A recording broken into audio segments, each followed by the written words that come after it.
ओम नमः शिवाय। परमात्मा कौन है? ईश्वर कौन है? प्रकृति क्या है? और जीव कौन है, क्या है? तो पहले परमात्मा के बारे में सुनो कि चेतना और अहंकार का भाव और पृथ्वी, जल, अग्नि, वायु और आकाश, यानी कि जो भी कुछ दिखाई देता है उस सब के पीछे किसी न किसी का तो हाथ है, और वह है परमात्मा।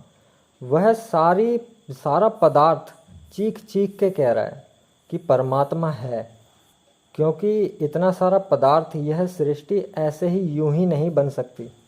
हर चीज़ के पीछे कोई बनाने वाला होता है। जैसे उदाहरण के लिए इस भौतिकी जगत के पदार्थ को उठाकर ही मनुष्य ने अनेकों अनोखे तरीके के उपकरण बना लिए हैं। तो वो उपकरण जो भी हैं वो अपने आप तो नहीं बने, उनको बनाने वाला मनुष्य है, वह मनुष्य के उपकरण है। लेकिन मनुष्य ने जिस पदार्थ को उठाकर वो उपकरण बनाए हैं, तो उस पदार्थ को बनाने वाला भी कोई है, और उसको किसी भी नाम के द्वारा बताया नहीं जा सकता, या उसका कोई रूप नहीं है जो कि उसकी तस्वीर बना के दिखाई जा सके। मगर उसका नाम नहीं है और उसकी कोई शक्ल नहीं है, उसका कोई भौतिकी स्वरूप नहीं है, तो इसका मतलब ये नहीं है कि वो शक्तिशाली नहीं है। वो तो सर्वशक्तिमान है। परमात्मा सर्वशक्ति संपन्न है। परमात्मा हमेशा से था और हमेशा रहेगा। परमात्मा का ना तो जन्म हुआ है और ना ही परमात्मा का कोई अंत है, क्योंकि जन्म और मरण तो स्थूल पदार्थों के लिए है, और वो सारे स्थूल पदार्थ उसी परमात्मा के अंदर क्रिएट होते हैं, और क्रिएट करने वाला भी परमात्मा ही होता है। तो वो पदार्थ तो परमात्मा नहीं हुआ, क्योंकि परमात्मा तो पदार्थ को बनाने वाला है। ठीक उसी तरह जैसे आज के समय में अनेकों प्रकार के उपकरण आ चुके हैं। तो उदाहरण के लिए कोई मोबाइल फ़ोन बनाने वाला जो है वो मोबाइल फ़ोन तो नहीं होगा, वो तो वही होगा जिसने आविष्कार किया। तो ठीक इसी तरह हम जो भी हैं यह सब परमात्मा के आविष्कार हैं। तो आविष्कार करने वाला आविष्कार नहीं हो सकता, वह तो आविष्कार से अलग ही होगा। परमात्मा शुद्ध शिव है, कल्याणकारी शिव।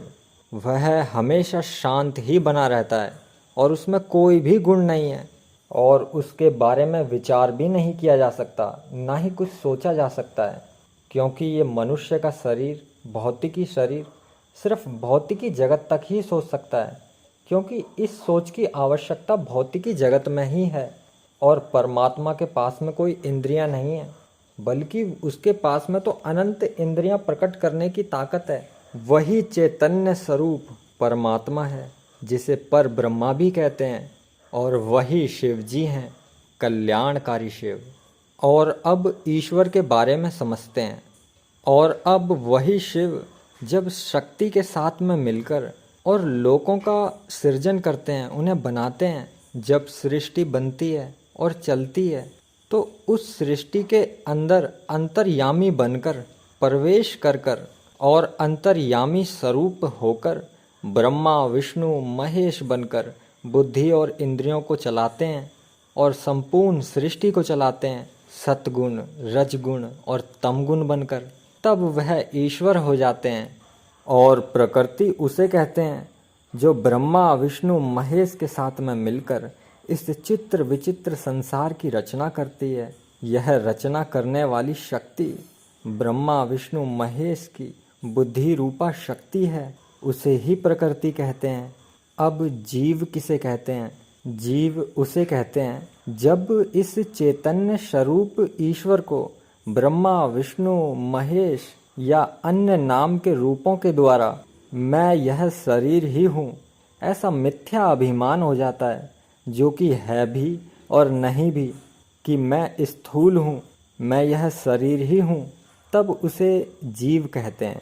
वैसे यह चैतन्य स्वरूप ईश्वर का रूप सोहम स्वरूप में तो एक है, पर शरीरों की भिन्नता के कारण जीव जो हैं अनेकों विध, अनेकों जीव बन जाते हैं, क्योंकि वैसे तो वह ब्रह्मा, विष्णु, महेश एक ही हैं।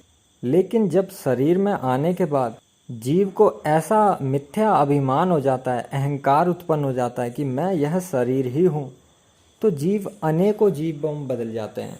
तब उसे जीव कहते हैं। ओम नमः शिवाय।